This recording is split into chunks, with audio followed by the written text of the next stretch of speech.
Zdravo banda, z mano je Ina Poteko, ki nam bo povedala vse o čustvenčkih in kako ljudje govorijo na YouTubu, kjer smo tudi zdaj mi. Včasih smo pretežno, vsaj še jaz, gledali televizijo in smo se pač tam učili jezika, se ga nevede učili. Danes pa mladi pretežno spremljajo YouTube, kjer je praktično nemogoče najti knjižni jezik, ker to nikakor niti ni nek cilj, ki bi ga YouTuberji želeli doseči.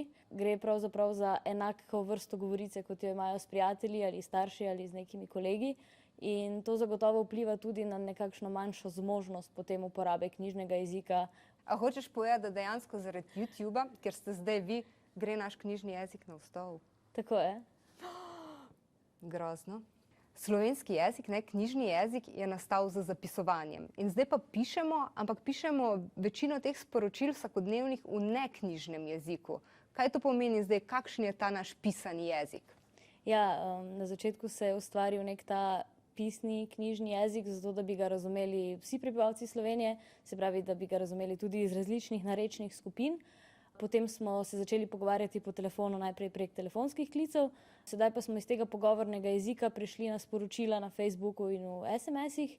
Tam gre pravzaprav za povsem sproščeno neformalno komunikacijo, ki je pravzaprav nadomestila pogovor. In ravno zato pač zdaj tam uporabljamo nek neknjižni, neformalen pogovorni jezik, ker njegov namen niti ni, da bi bil knjižen, saj se pojavlja v takšni funkciji, da nadomesti ta pogovor. In če se s prijateljem tudi sicer ne pogovarjamo knjižno, potem tudi pisali ne bomo tako. Ampak je pa velikokrat tudi javno objavljen, recimo na Facebooku in Twitterju. Predvsem v zadnjem času tudi sama opažam, da se hitro briše ta meja med javnim in zasebnim in da ljudem ni več neprijetno objavljati svojih zasebnih stvari širši publiki. Se pravi vsem prijateljem na Facebooku, ki jih je lahko do 5000, ali pa vsem sledilcem na Instagramu. Tako da ta komunikacija s pojavom družbenih omrežij začenja postajati tudi javna. Ni javni jezik le knjižni jezik. Tako je. In da tudi javni govorci v smislu YouTuba in družbenih omrežij se sami ne počutijo več v vlogi javnih govorcev, ampak ustvarjajo to neko navidezno prijateljskost z drugimi prek spleta. Ti si dejansko v dveh vlogah, že tudi poučuješ in si hkrati še študentka, ali pri komunikaciji uporabljaš emotikone oziroma razne smajlije? Ja, res je. Včasih se tudi sama znajdem v vlogi učiteljice, predvsem za te otroke, ki imajo včasih težave s slovenščino in jim ta ni tako pri srcu, in sem ugotovila, da se jim lažje približam tudi z bolj sproščenim jezikom, naprimer pogovornim, in zagotovo tudi z uporabo čustvenih simbolov. Kaj pa s profesorji in profesoricami?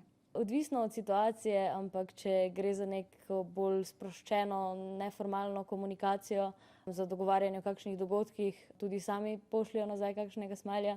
Tako da ga uporabim tudi sama, ker se mi zdi, da morda v nasprotnem primeru že skoraj izpadem malce preveč hladna ali nesramna, ker imam to možnost, pa je potem ne izkoristim. Kako pa dejansko ti emotikoni vplivajo na našo komunikacijo v živo? Ker so dejansko emotikoni pretiravanje. Mogoče vpliva tudi na ta način, da zdaj malo bolj izrazno govorimo. In recimo včasih vem, da tudi rečemo lol, ker ko se pogovarjamo. Ja, jaz mislim, da po eni strani iz nebesedne komunikacije na splošno v pogovoru sprejemamo veliko več informacij, kot si predstavljamo normalno, tako da morda tudi iz tega razloga potem pretiravamo v teh emotikonih, ker je težko združiti vse to, kar bi povedali z nebesedno komunikacijo.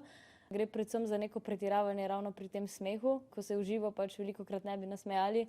Tudi sama včasih tako nezainteresirano rečem lol in pač počakam, da mine ta trenutek. Ja, in se mi zdi, da se do neke mere mogoče malce prenaša tudi v življenje. Se z emotikoni vračamo hieroglifom?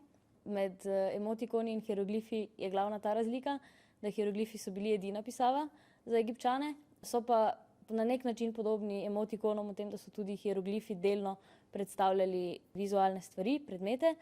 Bi pa rekla, da je glavna razlika to, da pri nas so emotikoni pravzaprav nadgradnja besed, besednega jezika, tako da mislim, da povsem brez besed nikakor ne bo šlo, sploh zaradi nekega razširjenega besednjaka pojmov in stvari, ki jih ne moremo prikazati slikovno.